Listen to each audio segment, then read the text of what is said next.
Welcome to the NBA Coast to Coast podcast brought to you by lineups.com. Nate and Josh coming to you with a full slate of NBA games. Just two teams not playing tonight as there's 14 games on the slate. We're going to be taking a look at some best bets, got some player props as well. Plenty of looks for you for tonight, so make sure you are subscribed to the channel. Continue to follow along. We're bringing you this stuff each and every weekday in one video with both the best bet sides and totals and these props. So let's go ahead and jump into the first look you've got here. One of the later games on the slate with the Clips and the Rockets here, Nate. Yeah, and the Clippers are going to be without Zubac here, of course, for several weeks. I believe I attacked this a couple weeks ago in terms of the team total. It was like 121 for the Rockets, and so they just went under at 115. And now you get it at 8 points lower with no Ivica Zubac. And granted, it's a little bit of a short rest spot for the Rockets, but that usually impacts their defense a little bit more. So maybe you look at the 219 total and say the Clippers could come along for the ride. Harden and Kawhi have a little bit of fun here at home. But I would rather just say the Rockets are going to score almost every time down the floor here. They're going to score in transition. They're going to score on offensive rebounds. This is exactly the type of team that would give the Clippers problems, even with Ivica Zubac, as I said here. But, I mean, without him, they've allowed 116 a game their last 16. The pace goes up. The defensive rating obviously goes down. I mean, it's obvious. He's a defensive player of the year candidate, essentially one of the best rim protectors in the game, one of the best rebounders. And again, with him, they gave up 51 rebounds, lost it by like 20, 22 offensive rebounds, 23 second chance points, and 26 fast break points to an athletic Rockets team that will get out in transition, that will make Brook Lopez look every bit as old as he is. And so, yeah, I mean, only Denver has a better offensive rating on the road than these Houston Rockets, who have a 115 plus offensive rating in 18 straight games. So despite the fact that they play slow, again, they just score almost every time they're down the floor because they usually get multiple bites at the apple. Yeah, the Clippers, it went from bad to worse to, I mean, what are we doing here soon? We'll see how the season plays out. But the Rockets are a team that could definitely use a win after a weird little loss there on a Dennis Schroeder last second shot to win it for the Kangs. But this is the one they want to have for sure. And I think that the offense is going to come along to make sure that they do so. But I'm going to go to another game here with offense as well, and that is Charlotte hosting Washington. This is a little bit low. I think the reason would be some of the back-to-back stuff here for Charlotte. Really the back-to-back stuff, I have something for this, obviously, is based on the fact that LaMelo has played 2 back-to-backs this season. A lot of other guys, Brandon Miller has played 1, I believe, maybe 2, at most 2, I believe 1 back-to-back this season. So it's been like the Miles Bridges, Con Knippel show with whichever Musa or if Kalkbrenner is playing, some of him, but a lot of Musa, some Mason Plumlee, who now looks like he's out because he got injured last night. So I just think there's going to be a lot of like offensive rebounding. There's going to be a lot of attacking the rim for both teams. Musa Diabate, really amazing, incredible, awesome, best rebounder alive, maybe. Also just not a great rim protector and overall like better sort of versatile defender than he is like big defender. So yeah, there's going to be like Alex Sarr going at the rim. I think Keyshawn George is going to live at the rim. And then I think on the other side, both teams will too. And Con Knippel will get everything he wants because Washington's bottom 3 in limiting spot ups. They're definitely not good against his archetype of player as guys like Keyshawn George continue to average like 3.2 fouls per game, which is the Washington Wizards defense is just either Olay or foul. I don't know how much time Marvin Bagley will spend if players like Brandon Miller and company are Miles Bridges are attacking the rim. Trey Mann is out there, who is also averaging the bulk of his points either inside the within 5 feet or at the top of the key, which makes a ton of sense for his type of player. So both these teams are just full of guys that are either going to shoot or go right of threes or go right to the rim. There's no one to protect either of those areas of the floor. So I do like this on the back-to-back because I think we're getting a little bit bump here that like LaMelo is going to play in this one and they're going to have their full arsenal of weapons for Charlotte. Yeah, I mean, that would be huge. We obviously hit last night, Charlotte at Cleveland, hit over big time because LaMelo was out there chucking and because Con was lighting him up. And if it was a different team, if it was a more legitimate defense, you'd worry about the back-to-back situation, but should be another free-flowing game. Could be just like another random McCollum explosion, Yeah, right? For the and Washington. before I get too far away from it, because we're talking about yesterday, nice hit on the over. How about that hit on the under for the Nuggets and the Jazz, which was still 247, and it still went under that 250.5 total. Relevant because we have a 252 total tonight with Chicago Atlanta, right? Yeah. So not touching that total, but I will take the Knicks if it spikes over 8, which the market has pushed it up and down a little bit here. I believe it started at 6.5. People backing the Wolves because no Brunson and no OG, which is concerning. Also no Deuce McBride, but honestly, Mike Brown has just done a great job with this team. They just have been ready to play every single time. Uh, they do have Cat and Hart, and they have the revenge narratives that are going to go both ways. They have a trap. Both teams could be in the trap here. While the Wolves aren't sitting anybody, they're going to be looking at Denver on Christmas.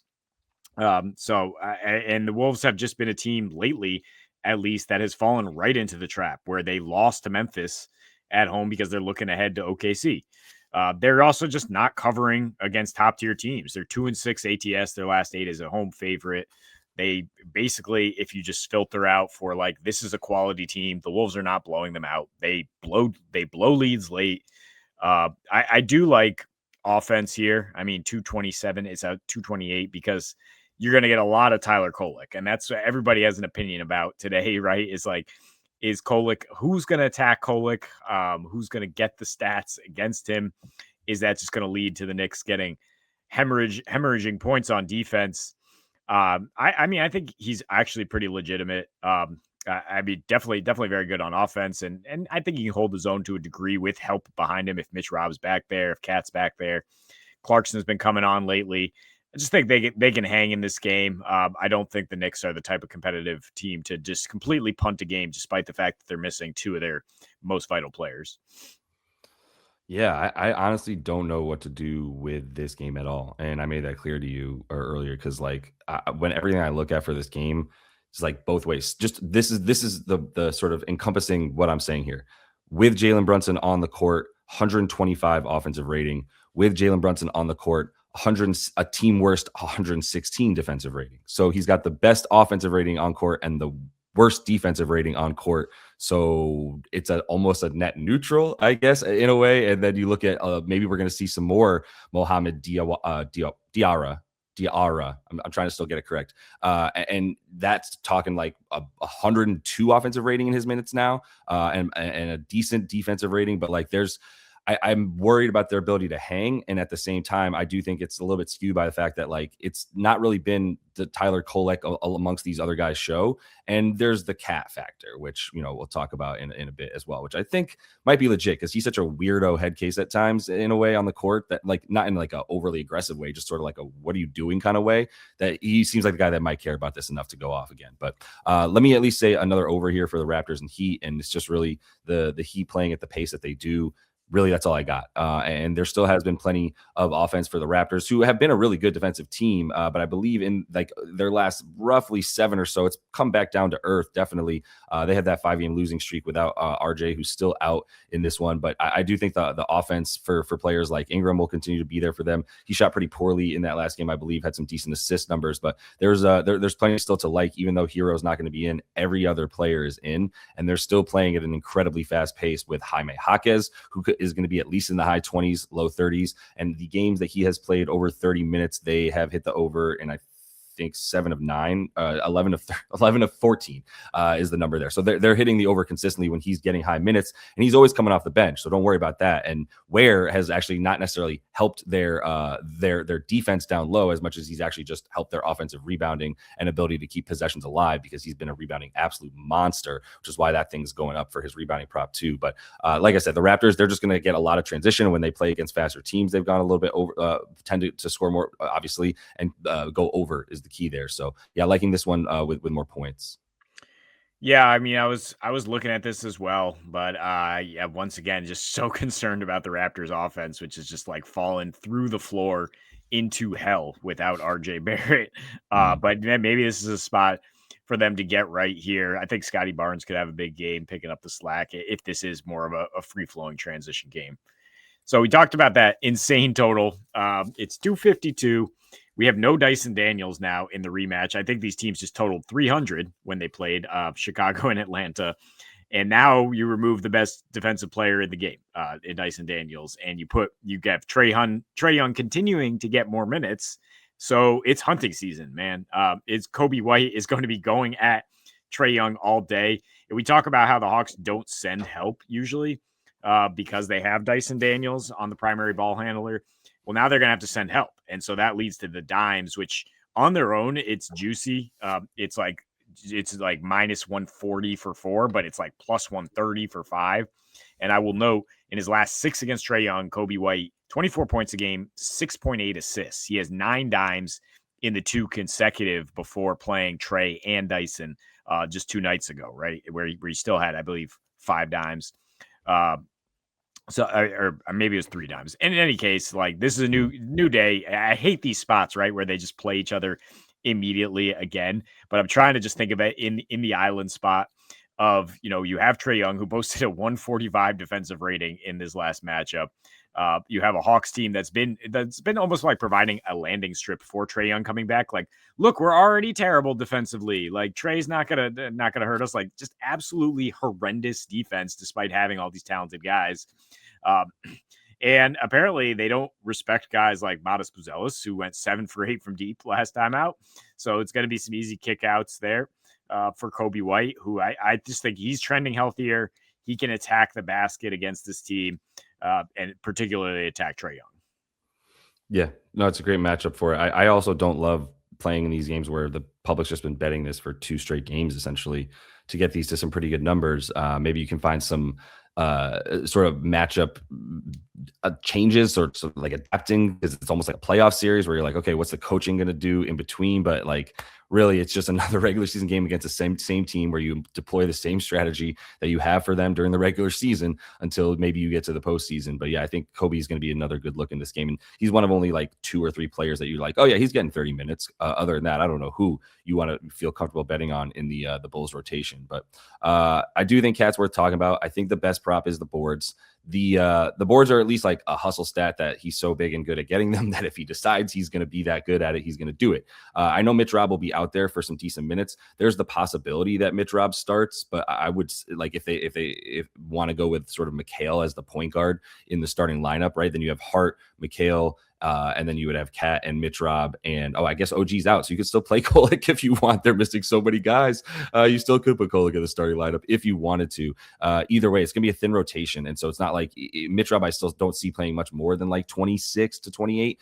Maybe you get him to 30 if you think he's gonna mirror the Rudy minutes, and it's one of those random games that Mitch Rob gets up there. But I'm not totally sure, because they're also gonna need that offense since when Rudy's out there, it'll be okay. But that still just means Cat is sort of the other guy as those 2 beasts go at it. And now who's going to out rebound Cat? Like, not Julius Randle, as definitely not nearly as good of a rebounder or as big as Cat, obviously. So that's definitely a plus matchup when they have both the bigs on. I'm talking myself into Mitch Rob being on the floor a lot more now. I'm realizing like that would really work out, because if you have the non-shooter and Rudy out there, then you're not as hampered by the non-shooter and Mitch Rob being out there. And as long as he's not playing the last 2 minutes of a quarter, but I'm still fine with that with Cat on the floor. He's still at about 10.9 rebounds per 36 when he's on court with Mitch Rob. So 10.5 is a great number here. And we're getting that depressed in part because of this like 8-point spread the public's worried about. Plus it's like a great rebounding team, but I'm not too worried about that when you look at the matchups.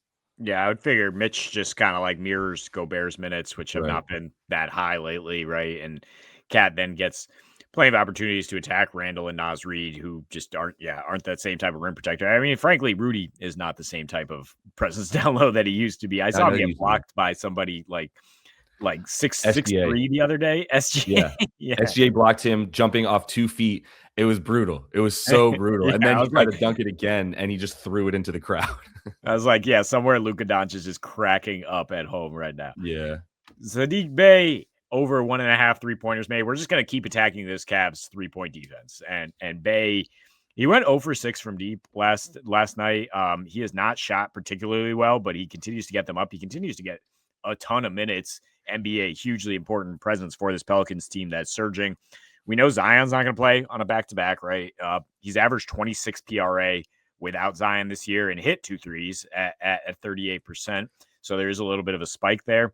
His last four, yeah, like 19 and 7. So, I mean, the rebounds are also tempting here because the Cavs tend to miss a ton more shots on back to backs. Although their offense looked pretty good last time out, so I'm gonna stick with this in terms of we have a bottom 5 3-point defense in their last 10. We have the 7th worst team limiting spot ups. They allow 16 threes per game in Cleveland in their last 10 here, so that's the second most in the league. And the production has spiked for Bay lately because I think Jordan Poole's back because Derek Queen is starting to take the reins more. It's just more guys creating for him to score off that. He's had double digits in 13 straight games, 19.2 points per game. So, however you want to attack it, whether it's the PR or you want to take a chance on the threes and say, look, some of these are going to go down because he's still getting 5 or 6 up a game. And this is just a much better matchup than he's had recently. Yeah, he's been awesome for sure. And I think Herb Jones got hurt again. There's just continuing injuries on the wings for New Orleans, and that's just more minutes. Like once you get him to no Herb Jones minutes, yeah, that's full starter stuff. So I think Saddiq Bey's been.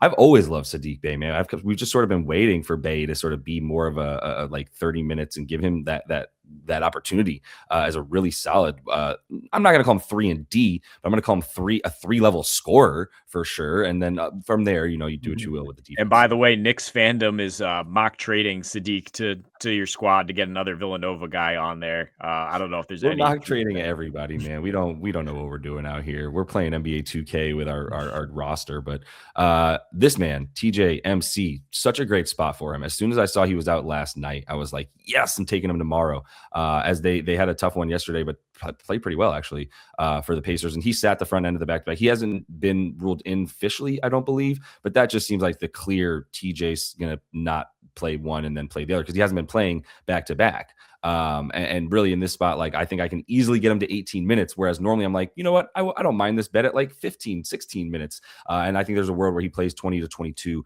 We've seen him, this exact situation happen before. It did not have Andrew Nembhard in it in that game where he played 25 minutes and ended up with the 17 PRA. And that was it was either the front or back end of a back-to-back where he just sat the other one, which we knew was going to happen. And so now I'd love him for the minutes, and the matchup really certainly shouldn't scare you either with the way that the defenses for really both teams have been playing. But really, when you look at Milwaukee, like without Giannis, man, it is just so unintimidating down low. Bobby Portis is now that guy, I guess, and Miles Turner still has not increased his blocks or any kind of help there. So yeah, I still think TJ is going to get what he wants in the paint, and that's really the key for him scoring.